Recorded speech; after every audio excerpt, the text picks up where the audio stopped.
আপনারা দেখছেন এটা একটা কাঠবাদাম, এটাকে আমরা বলি কৌটো বাদাম। মানে জিনিসটা থাকে, ফলটা থাকে এইরকম, এরকম ফলটা থাকে। এবার এটা ভাঙতে হয়, ভেঙে এই যে কৌটোর মতন ফুলে যাচ্ছে। আর এইগুলো হলো বাদাম। হ্যাঁ, এই ফলটা এরকম থাকে। হ্যাঁ, এই হলো ফলটা, আর এইটা হলো ফলটার গাছ।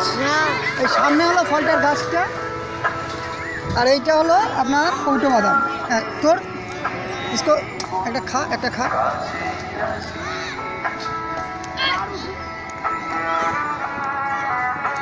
এই যে কালো অংশটা, এটা ভেঙে এর ভেতরে একটা সাদা শ্বাস হয়,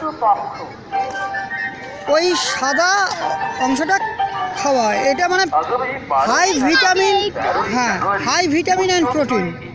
এই যে এই অংশটা খেতে হবে। হ্যাঁ, এই কাঠবাদাম, কৌটো বাদাম, এ মানে অতুলনীয় ব্যাপার, একদম একদম পিওর নেচার, ন্যাচারাল ফুড, কোনো রকম প্রসেস ফুড নয়, কিছু নয়। Full of minerals, vitamins and proteins are there. এই কাঠবাদাম, এই ব্যাপারটা এরকম হয়। আপনাদের সকলের সার্বিক উপস্থিতি এবং সহযোগিতায় মধুময় হয়ে উঠুক আমাদের